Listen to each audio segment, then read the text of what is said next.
Assalamualaikum warahmatullahi wabarakatuh.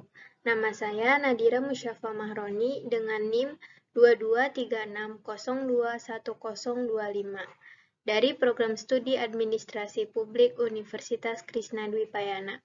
Pada kesempatan ini saya akan mempresentasikan mengenai mahasiswa anti korupsi, mahasiswa berintegritas.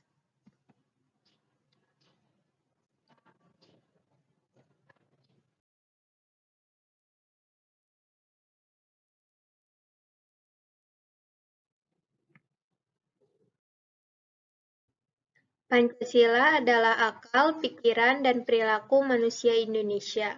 Dalam kehidupan sehari-hari masyarakat Indonesia, nilai-nilai Pancasila tercermin dalam kesalehan individu, yaitu cerminan dari sila ke-1, dan kesalehan sosial cerminan dari sila kedua, sila ketiga, sila keempat, dan sila kelima. Salah satu bentuk kesalehan sosial adalah adanya sikap anti korupsi dalam kehidupan sehari-hari di Indonesia.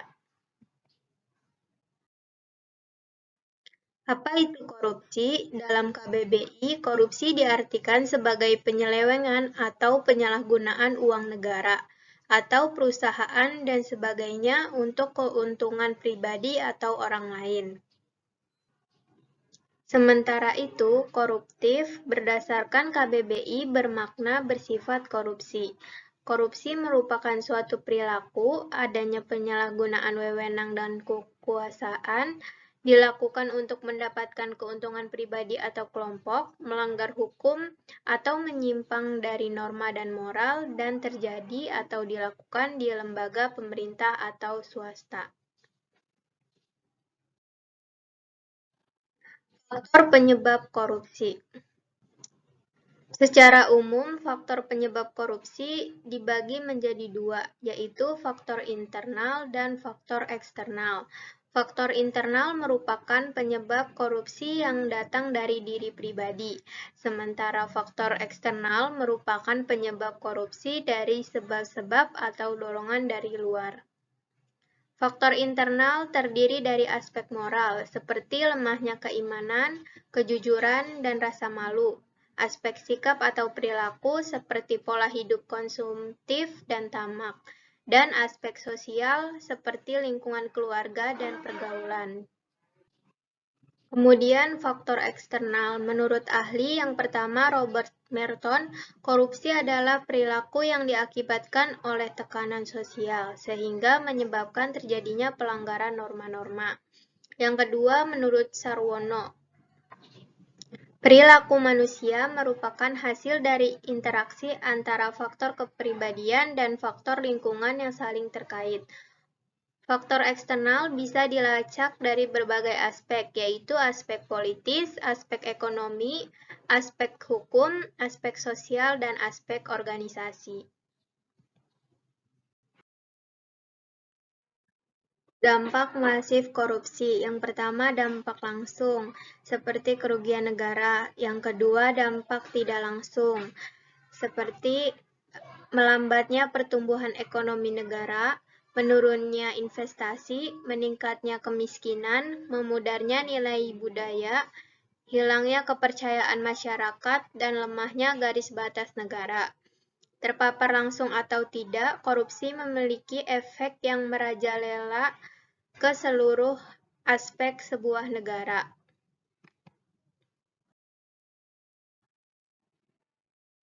Integritas sebagai nilai dan prinsip dasar anti korupsi. Korupsi terjadi ketika nilai-nilai anti korupsi tidak kuat ditanamkan dalam diri. Keberadaan nilai-nilai anti korupsi berfungsi sebagai kendali diri atas perilaku koruptif. Nilai-nilai anti korupsi yang pertama, kejujuran, kedua, kepedulian, ketiga, kemandirian, keempat, kedisiplinan, kelima, tanggung jawab, keenam, kerja keras, ketujuh, kesederhanaan, kedelapan, keberanian, dan yang kesembilan, keadilan. Kemudian, perlu ada sistem yang dibangun berdasarkan prinsip-prinsip anti korupsi, agar kesempatan melakukan perilaku koruptif di lingkungan terdekat semakin kecil. Prinsip korupsi yang pertama akuntabilitas, yang kedua transparansi, yang ketiga kewajaran, yang keempat kebijakan, dan yang kelima kontrol kebijakan. Nilai dasar integritas dapat memengaruhi secara signifikan penguatan nilai-nilai anti korupsi dengan membangun sistem berdasarkan pencapaian prinsip anti korupsi. Integritas terdiri atas dua bentuk, yaitu integritas substantif dan formal. Mahasiswa atau individu yang memiliki integritas, khususnya integritas substantif, akan memunculkan perilaku-perilaku yang sejalan dengan nilai dasar dalam integritas tersebut. Peran mahasiswa dalam pencegahan anti korupsi. Sepanjang perjalanan sejarah bangsa Indonesia, setiap momen penting dikawal oleh gerakan mahasiswa.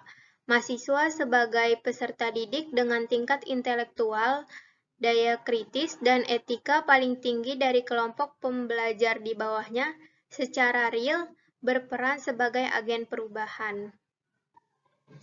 Mahasiswa sebagai agen perubahan diharapkan mampu membersihkan nama Indonesia dari tindakan korupsi dengan menjaga integritas diri dan menghindari perilaku koruptif.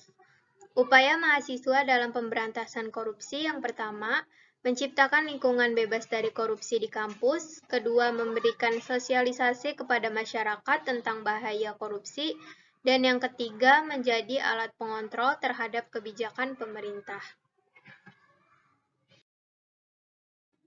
Contoh tindak korupsi. Yang pertama ada suap menyuap, yang kedua penggelapan dalam jabatan, yang ketiga pemerasan, yang keempat benturan kepentingan dalam pengadaan, yang kelima gratifikasi, dan contoh lainnya.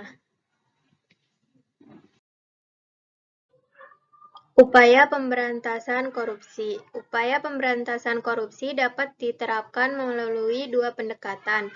Yang pertama, pendekatan penal, yang bersifat represif. Pendekatan penal merupakan strategi penanganan melalui jalur hukum, seperti pembentukan lembaga anti korupsi dan instrumen hukum. Yang kedua, pendekatan non-penal yang bersifat preventif. Pendekatan non-penal merupakan strategi penanganan berupa pencegahan melalui jalur non-hukum, seperti upaya perbaikan sistem di sektor publik dan seminar atau lokakarya anti korupsi bagi masyarakat luas. Korupsi berawal dari hal-hal kecil, jangan biarkan ia tumbuh besar. Stop korupsi, berani jujur itu hebat.